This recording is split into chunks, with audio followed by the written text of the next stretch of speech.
Mummy's in a castle with big dogs and concrete floors. Mummy's in a castle with security guards and bolted doors. That was the first thing to hit me, my children, what's going to happen, just the sheer shock, I think.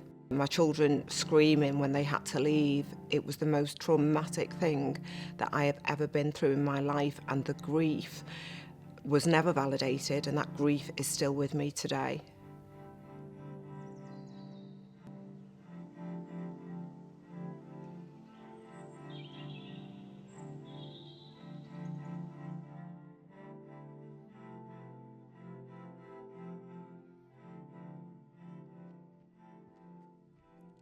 Having your mum go to prison is a really serious traumatic event for children.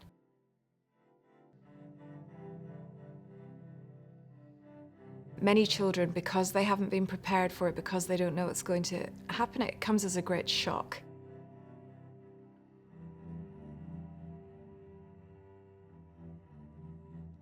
I was still bleeding from having my son, and I was still feeding him.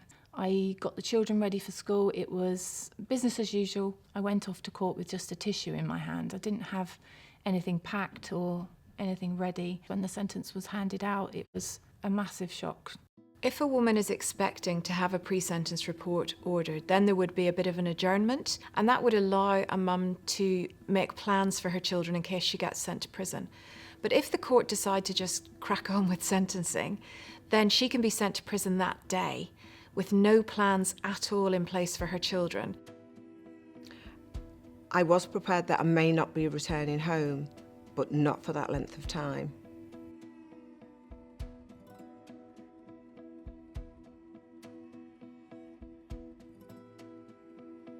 I was absolutely horrified. How would they cope, and would I get to see them? Would anybody bring them?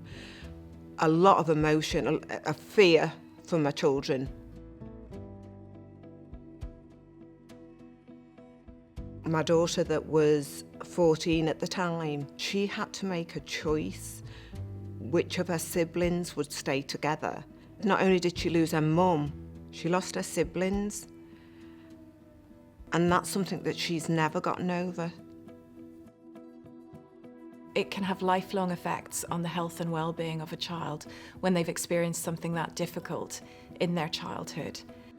It's very confusing, it's very frightening, it's very upsetting. Most of the children that I've talked to have just been sad that their mum has gone. The hall is noisy. It reeks of pain, of sweat and lost dreams. No touching, they shout.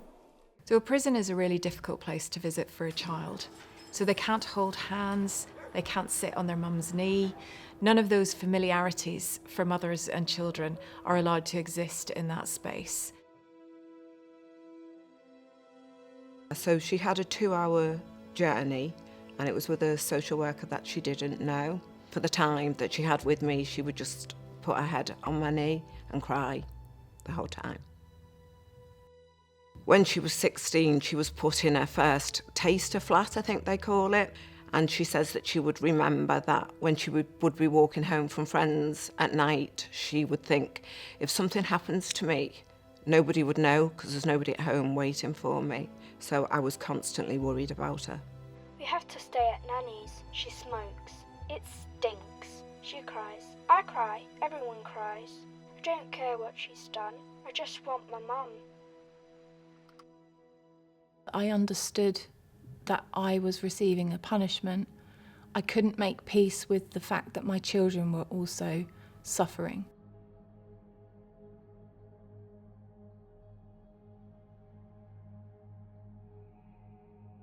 I just kept staring at him.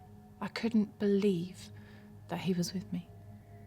And then I had this rush of guilt that he was but the other 4 weren't, and I worried about what they might think. Why would he get to be with Mum when we can't?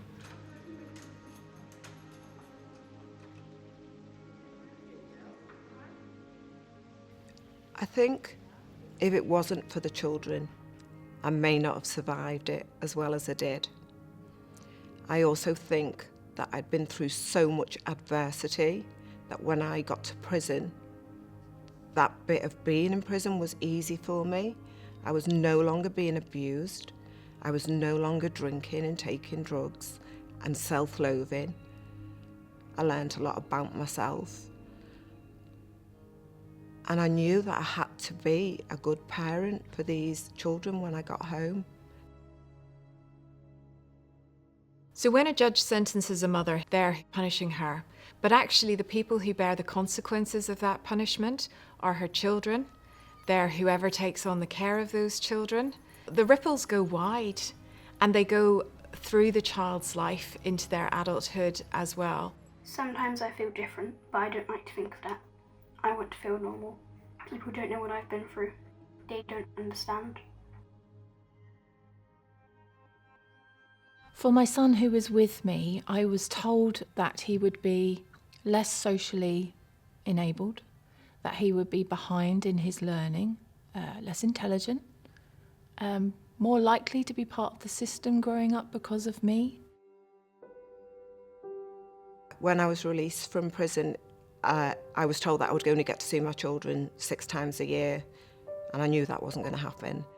I would continuously write to social services telling them all the things that I was doing, and would constantly push to see my children more.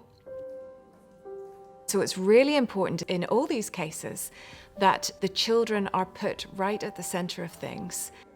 And it is right for judges, it's part of the law, that they should be thinking about those children, and it really matters what's going to happen to them if they're separated from their mothers. Globally, there's quite a lot of research evidence on the impact of maternal imprisonment on children. And we know that it does have both short-term and long-term impacts.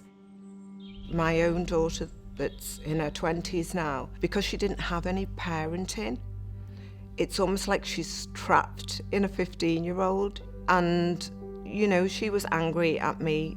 She felt that I'd left her. They just feel rejected and abandoned. I lost my home when my mum went away. I had no one. The one person I trusted was taken away from me. If I'm being honest, I don't think I will ever get over making decisions that took me away from them.